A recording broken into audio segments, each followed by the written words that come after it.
एक बार फिर आप तमाम लोगों का स्वागत है क्राइम तक की कहानी के इस एपिसोड में। उम्मीद है पूरी फैमिली अच्छी होगी। इसी क्राइम तक की कहानी में हमने आपको बहुत सारी खुफिया एजेंसियों की कहानियां सुनाई। इंडिया की रॉ, अमेरिका की CIA, इजराइल की मोसाद, इसके अलावा ब्रिटेन की और भी KGB, MI6, पाकिस्तान की ISI।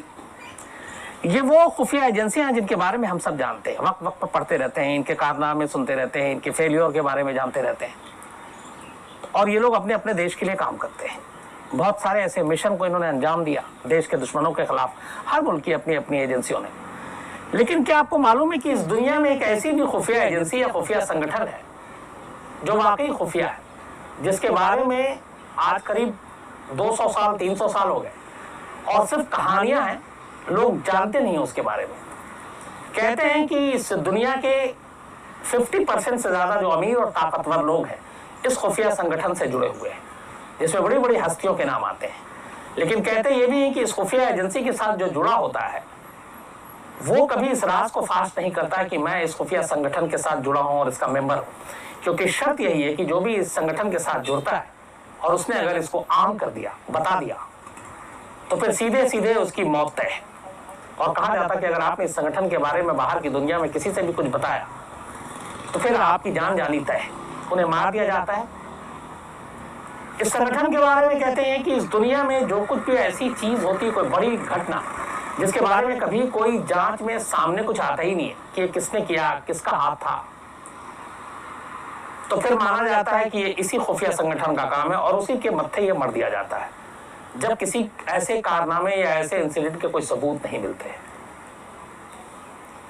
अब बहुत सारे लोग होंगे जिनको इस संगठन के बारे में मालूम ही नहीं, और ये दुनिया की वो खुफिया संगठन है जो वाकई खुफिया है। इल्यूमिनाटी ये नाम है इस संगठन का। अब पता नहीं आप में से कितने लोगों ने इस नाम को इससे पहले सुना होगा। सोशल मीडिया पे भी बहुत कुछ इसके बारे में आपको नहीं मिलेगा, लेकिन आज भी ये माना जाता है कि ये इल्यूमिनाटी जो संगठन है, खुफिया संगठन है, इसके मेंबर दुनिया भर के अलग अलग देशों में खुफिया तौर पर काम करते हैं, खुफिया मीटिंग करते हैं और सारा काम वैसे करते हैं जो ये खुफिया एजेंसी को करना होता है। इस इल्यूमिनाटी के हिस्से बहुत सारे कहते हैं कि साजिशें, बहुत सारी बगावत, जंग, बड़े बड़े लोगों का कत्ल, इनका काम है। हालांकि कभी कोई सबूत नहीं मिला, तो इसको लेके बहुत सारी बातें हैं, लेकिन उन सारी बातों को आपके सामने रखूं उससे पहले ये इल्यूमिनाटी है क्या, क्यों इसको इतना बड़ा खुफिया संगठन कहते हैं और ये इतना खुफिया क्यों है। क्योंकि जैसे रॉ है, ISI है, या फिर CIA है, KGB है, MI6 है, इनके बारे में सभी जानते हैं। इनके इवन चीफ कौन होते हैं उनके बारे में जानते हैं। हाँ, उनके ऑपरेशन के बारे में कम लोगों को पता होता है, क्योंकि जब ऑपरेशन होता है तो उस वक्त वो सारी चीजें खुफिया होती हैं। लेकिन ये वो संगठन है जिसके बारे में सब कुछ खुफिया है। तो ऐसा क्यों है और ये संगठन क्या है, आज मैं आपके सामने दुनिया की सबसे पुरानी, सबसे बड़ी खुफिया संगठन, खुफिया एजेंसी, उनके खुफिया होने के राज की कहानी रखता हूं। यूरोप के कई देशों में तो पूरा यकीन है कि आज भी इल्यूमिनाटी काम करता है और इसमें बड़े बड़े लोग शामिल हैं। बट कौन है ये, क्या है इल्यूमिनाटी, इसके सदस्य कौन होते हैं और इसकी शुरुआत कैसे हुई, इसके शुरुआत के पीछे की कहानी क्या है और क्यों इसकी शुरुआत की गई, जरूरत क्या थी। तो पूरी कहानी की शुरुआत जो जमीन है वो जर्मनी। कहते हैं जर्मनी में एक जगह है इंगोल्स्टाट, एक छोटी सी जगह है, छोटा सा शहर है, और इसी इंगोल्स्टाट में इल्यूमिनाटी का जन्म होता है। इस इंगोल्स्टाट में एक बावरिया सूबा है, राज्य है, और उसी शहर में पहली बार इल्यूमिनाटी का नाम सुना गया। और ये बात करीब अभी की नहीं है, ये है 1776 की, 1776 की। इस जगह पे एक यूनिवर्सिटी के प्रोफेसर थे, प्रोफेसर जिनका नाम था प्रोफेसर वीशॉप्ट। कहते हैं इल्यूमिनाटी का गठन, इल्यूमिनाटी की बुनियाद, इल्यूमिनाटी का जन्म और इसके पीछे की सोच, ये सब इन्हीं प्रोफेसर वीशॉप्ट के जहन की उपज थी। ये यूनिवर्सिटी में पढ़ाते थे और उसी यूनिवर्सिटी में पढ़ाने के दौरान इन्होंने पहली बार इल्यूमिनाटी का गठन किया और उसका नाम रखा था ऑर्डर ऑफ इल्यूमिनाटी। इस यूनिवर्सिटी के 5 स्टूडेंट्स को अपने साथ मिलाकर उन्होंने इस इल्यूमिनाटी का गठन किया, सिर्फ 5 स्टूडेंट के साथ। और कहते हैं इसकी पहली बैठक इन्हीं प्रोफेसर सज्ञात के घर पे हुई। 1 मई 1776 को यह पहली बैठक हुई और इल्यूमिनाटी का जन्म हुआ। इसके बाद धीरे धीरे इसमें लोग जुड़ते गए, लेकिन ये बड़ा ही खुफिया तरीके से इसका गठन हुआ था। 5 स्टूडेंट के साथ शुरू किया और देखते ही देखते करीब 3000 लोग इल्यूमिनाटी के साथ जुड़ गए और उसके मेंबर बने। और इनकी शपथ में यह शामिल था कि वो इस संगठन के बारे में चर्चा नहीं करेंगे, जो मेंबर है वो दुनिया को बताएंगे नहीं और इस पूरी चीज को राज रखेंगे। लेकिन सवाल यह था कि प्रोफेसर ने इस संगठन का गठन किया क्यों? तो उसके पीछे की जो कहानी निकल कर आती है वो ये है कि उस वक्त धार्मिक कट्टरवाद ज्यादा थी, लोगों को अपने हिसाब से जीने की आजादी कम थी, सरकार के पास पावर ज्यादा थे, चर्च और बाकी जगहों के जो संदेश और जो मैसेज थे उसका काफी इंपॉर्टेंस महत्व था, लोगों को बहस करने की, अपनी बात रखने की आजादी उतनी नहीं थी। और इन सभी चीजों को देखते हुए प्रोफेसर बिशॉप ने यह कहा कि दुनिया को बेहतर बनाने के लिए जरूरी है कि लोगों को चर्च और धर्म के कट्टरवाद से निकाला जाए, और एक बेहतर दुनिया तभी होगी जब वो अपनी बातें खुल के रख सके और खुल के सारी चीजें वो कह सके। मतलब कायदे से मजहब और धर्म की बेड़ियों से काटकर एक नई दुनिया बसाने के पीछे की सोच थी इल्यूमिनाटी, जहां पे सभी को बराबरी का हक हो और सब बराबर हो और इसके पीछे किसी के साथ भेदभाव ना हो। इसी के साथ इसकी शुरुआत की गई। लेकिन 2 ऐसी चीजें थी जो इल्यूमिनाटी की धीरे धीरे लीक हो गई। एक, उस वक्त पूरी दुनिया में, न सिर्फ जर्मनी में, गर्भपात यानी एबॉर्शन गैर कानूनी था, लेकिन इल्यूमिनाटी गर्भपात के पक्ष में था। और कई ऐसी चीजें मिली जिससे लगा कि इल्यूमिनाटी इन चीजों को बढ़ावा दे रहा। नंबर 1। नंबर 2, खुदकुशी को हर देश ने गलत माना, ये कहा कि जिंदगी अनमोल है, जीना चाहिए। लेकिन इल्यूमिनाटी वो था जिसका ये संदेश था साफ कि जो लोग खुश नहीं है, जिन्हें उनके हिसाब से जीने को नहीं मिल रहा है और परेशान है, दुखी हैं, तो ऐसे लोगों को खुदकुशी करने में कोई बुराई नहीं है, तो खुदकुशी को बढ़ावा देने का इल्जाम। ये 2 चीजें ऐसी आई कि तमाम राज और पर्दा रखने के बावजूद इल्यूमिनाटी की यह बैठक प्रोफेसर बिशॉप और उनके जो संगठन से जुड़े हुए लोग थे, इसकी जानकारी जर्मन सरकार को लग गई। और इसी के बाद और ये भी पता चला कि वो चर्च के खिलाफ बातें कर रहे हैं और सरकार के भी खिलाफ, कि सरकार और चर्च का आम लोगों पर की जिंदगी पे दखल नहीं होना चाहिए। तो इन चीजों को देखते हुए सरकार को लगा कि ये खतरा है, क्योंकि बहुत सारे लोग धीरे धीरे इल्यूमिनाटी के साथ जुड़ते जा रहे थे। प्रोफेसर बिशॉप की बातों में काफी कुछ वो सामने आ रहे थे। करीब 3000 जब मेंबर हो गए था और उसके बाद ये सारी चीजें सामने आई तो सरकार के कान खड़े हुए। और इसके बाद सरकार ने फिर उस वक्त प्रोफेसर साहब को यूनिवर्सिटी की नौकरी से निकाल दिया और उन्हें शहर बदल कर दिया। उन्हें कहा कि आप अब इंगुस्ताद में नहीं रहेंगे। तो प्रोफेसर बिशॉप को इंगुस्ताद से बाहर कर दिया गया, वो बाहर चले गए। और बाहर जाने के बाद कुछ दिन उन्होंने शांति से बिताए, लेकिन फिर वापस एक्टिव हो गए। और उसके बाद फिर उन्होंने इसके लिए काम करना शुरू कर दिया, लोगों को इकट्ठा करना शुरू कर दिया। जब दोबारा फिर जानकारी मिली तब पुलिस फिर घुसपैठ करती है।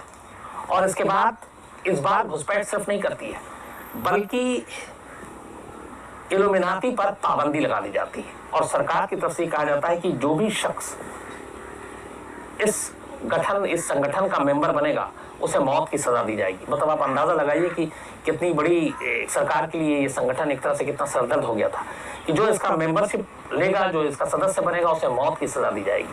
और इसके बाद फिर बिशॉप को तड़ी पार करके करीब इंगुस्ताद से 300 किलोमीटर दूर एक और शहर है गोथा, वहां भेज दिया गया कि आप वहां जाइए।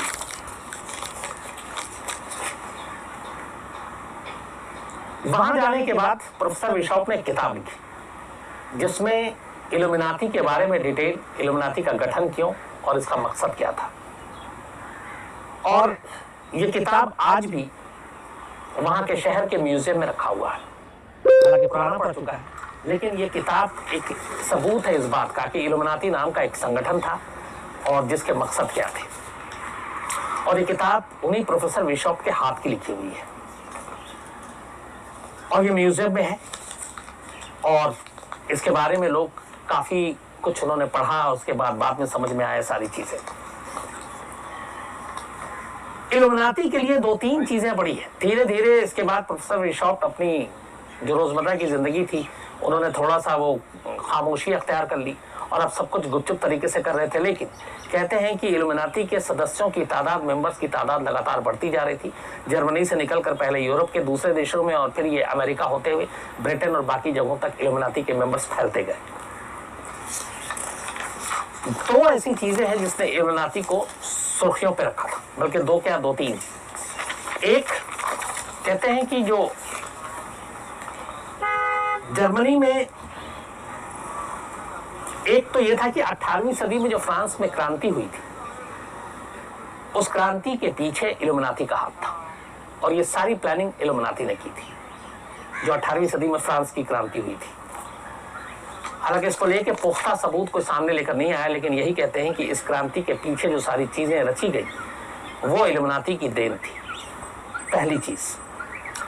दूसरी जो सबसे बड़ी चीज इल्यूमिनाती के ऊपर जो इल्जाम लगा है वो है अमेरिकी प्रेसिडेंट जॉन एफ कैनेडी के कत्ल की। जॉन एफ कैनेडी का कत्ल 22 नवंबर 1963 को 22 नवंबर 1963 को हुआ था और ये कैनेडी का कत्ल आज भी एक रहस्य राज है।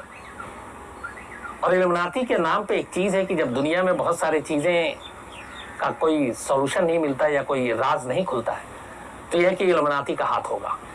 तो जॉन एफ कैनेडी के कत्ल के पीछे भी इल्यूमिनाती का हाथ साबित किया गया और इसको लेके बीच बीच में कई खुलासे किए गए। लेकिन सबसे ज्यादा कि इसमें क्यों ऐसा था उसकी वजह ये थी कि जब कैनेडी का कत्ल हुआ तब उनके पास एक महिला को देखा गया था। उस महिला को इससे पहले कभी किसी ने नहीं देखा था और वो कैनेडी के करीब थी। उनके पास एक कैमरा सा दिखने वाला पिस्टल था और कहते हैं उसी से गोली चली। इससे रहस्यमय महिला का नाम बाद में दिया गया द बबूश्का लेडी। तो जॉन एफ कैनेडी के कत्ल से आयन पहले एक महिला जो रहस्यमय तरीके से अचानक उसी दिन आई, उसके बाद गायब हो गई, हाथ में एक कैमरा, कैमरे के साथ पिस्टल, और उसने गोली चलाई और कत्ल के बाद वो फिर गायब हो गई। वो लेडी कौन थी जिसको लोगों ने देखा था? बहुत सारे चश्मदीद थे उस लेडी को देखने वाले। ये राज आज तक कोई नहीं जान पाया।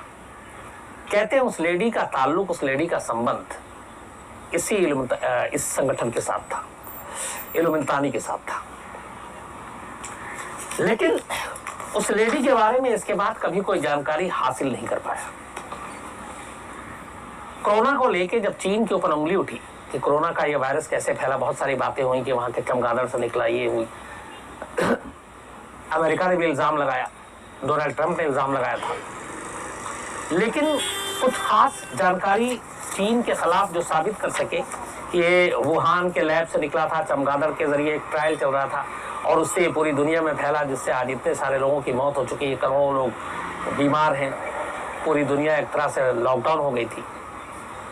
तो जब चीन के खिलाफ बहुत सारी चीजें नहीं निकली तो कुछ सुगबगाहट आई थी इसी इल्यूमिनाती को लेकर कि कहीं ये इसके पीछे तो नहीं है। यहाँ तक कि 9/11 जो अमेरिका में हुआ उसको दुनिया जानती है, फिर उसके बाद ओसामा बिन लादेन को मारा गया, अलकायदा के ऊपर उंगली उठी, लेकिन बहुत सारे लोगों ने उंगली उठाई थी इल्यूमिनाती के ऊपर भी कि 9/11 भी इल्यूमिनाती की देन है। दरअसल इल्यूमिनाती का सिंपल सा एक फंडा यह है कि वो पूरी दुनिया में अपने तरीके से एक तरह से राज करना चाहती है कि जो लोगों की सोच है, धर्म और की बेड़ियों को काटना चाहती है, बराबरी की बात करती है, लोगों को जो अच्छा लगे वो करने देने की आज़ादी देना चाहती है।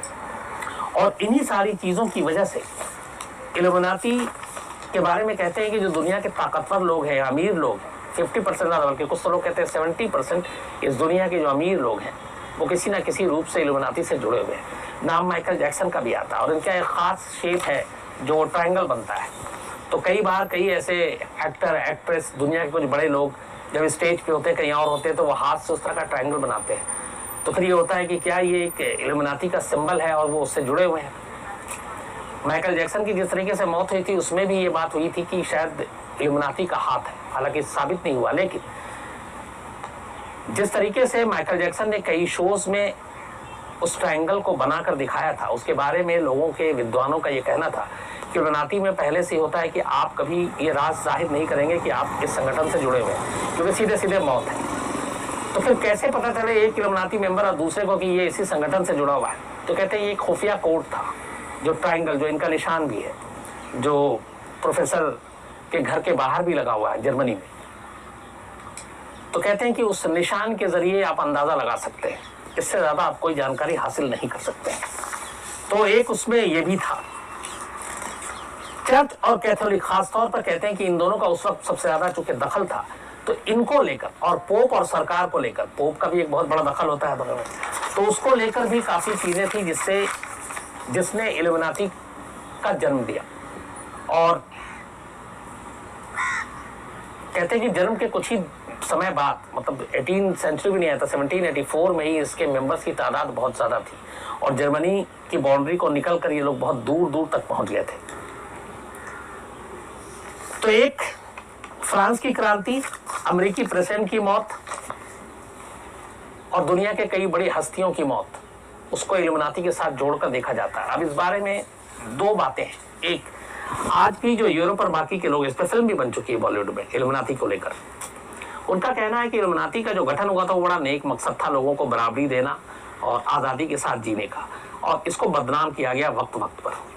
लेकिन करीब 200 साल 250 साल से ज्यादा हो गए, इसका मुखिया कौन होता है, इसकी बैठक कहाँ होती है, क्यों ये, अगर जॉन एफ कैनेडी का कत्ल हुआ या फिर 9/11 की हम बात कर रहे हैं या फिर फ्रांस की क्रांति की बात करते हैं या फिर इवन जो वुहान के लैब वाली बात आती है, तो क्यों इल्यूमिनाटी का नाम लिया जाता है? सिर्फ एक ढिंडोरा पीटने के लिए या फिर और ये कि कहीं और कोई प्रूफ नहीं मिल रहा है, तो जहां पे कोई सबूत ना मिले उसका ठीकरा इल्यूमिनाटी पे फोड़ दो, ऐसा है? तो इससे बहुत सारे जो एक्सपर्ट्स उनका कहना है कि दो हिस्सों में बटे हुए, एक का कहना है कि मकसद बड़ा साफ था, दूसरे का कहना है कि ये बहुत ही खतरनाक खुफिया संगठन है और इस संगठन की खासियत ही यही है कि इसके साथ जो भी जुड़ेगा वो हमेशा खुफिया रहेगा, कभी सामने नहीं आएगा। इसके जो काम करने वाले लोग और अलग अलग देश में रहकर काम करेंगे और जब भी जरूरत होगी ये एक साथ किसी एक मिशन पर निकल पड़ेंगे और उसी हिसाब से उन चीजों को अंजाम देंगे। तो आज भी, मतलब इसके गठन के बाद से 1776 और हमें 2020 में, तो करीब मान लीजिए 25 साल उधर, 200 और 20, 245, करीब 250 साल होने वाले हैं। 250 साल में इस इल्यूमिनाटी संगठन के बारे में बहुत ज्यादा जानकारी दुनिया में किसी के पास नहीं है। इसीलिए बहुत सारे एक्सपर्ट्स कहते हैं कि अगर वाकई ये सारी चीजों के पीछे है और ये सच है, तो शायद फिर चाहे वो CIA हो, चाहे वो मोसाद हो, चाहे KGB हो, MI6 हो, रॉ हो, ये सब इल्यूमिनाटी के आगे कुछ नहीं है। वजह यह है कि 250 साल में उन्होंने जो पर्दादारी की, जिस तरीके से अपने संगठन को इतना खुफिया रखा, फिर उसका मुकाबला कोई और दुनिया की दूसरी खुफिया एजेंसी नहीं कर सकती है। अब सच क्या है झूठ क्या है ये नहीं मालूम, लेकिन यह है कि इल्यूमिनाटी एक संगठन, एक खुफिया संगठन, ये एग्जिस्ट करता है, इसके बारे में कोई दो राय नहीं है। लेकिन फिलहाल इसका हेडक्वार्टर कहाँ है, इसके मेंबर्स कौन कौन है, इसका सर्वा कौन है, ये सारी चीज़ें राज और रहस्य है। मैंने बहुत सोशल मीडिया पे भी खंगालने की कोशिश की अलग अलग जगहों से, कुछ खासतौर पे जर्मनी के कुछ अपने संपर्क से भी बात करने की कोशिश की। जिस इंगुलस्ताद में ये प्रोफेसर और इन्होंने ये इसका गठन किया था, अब हालत ये है कि वहाँ पे 250 साल बीतने के बाद इस इल्यूमिनाटी के लोग, वहाँ के लोग भी कम जानते हैं। तो ये एक बड़ी हैरत की बात है, इसलिए कि जहाँ से ये शुरू हुआ वहाँ के लोगों को भी इसकी जानकारी नहीं है। और यही शायद इस संगठन की कामयाबी है कि उसने अपने आप को जिस तरीके से खुफिया रखने की कोशिश की या खुफिया रखा, वो रख पाया। और इसीलिए आज दुनिया भर में सिर्फ बातें होती हैं, इनको लेकर कोई सबूत, इनको लेकर कोई और दूसरा ऐसी चीज़ नहीं है जिससे इनके बारे में और ज़्यादा कुछ बता सकें। तो बहुत सारे आप में से लोगों ने ही इस इल्यूमिनाटी के बारे में सिफारिश की थी कि ये कहानी सुनाए, तो जितनी जानकारी इकट्ठी कर पाया वो आपके सामने रखा। और ये वाकई अपने आप में लेकिन रोचक भी है और चौंकाने वाला है कि कोई खुफिया संगठन ऐसा है जो वाकई खुफिया है और जिसके बारे में जितना मतलब जानकारी होनी चाहिए वो है ही नहीं। तो सबसे बड़ी कामयाबी किसी भी खुफिया संगठन या खुफिया मिशन की यही होती है कि वो खुफिया ही रहे। अगर वो आम हो गई तो फिर खुफिया कहने का मतलब नहीं बनता है। तो ये थी कहानी दुनिया की सबसे पुरानी और सबसे खुफिया संगठन, खुफिया एजेंसी की। उम्मीद है आपको ये कहानी अच्छी लगी होगी। आपसे फिर मुलाकात होगी किसी नई कहानी के साथ। तब तक अपना ख्याल रखिए। Thank you very much.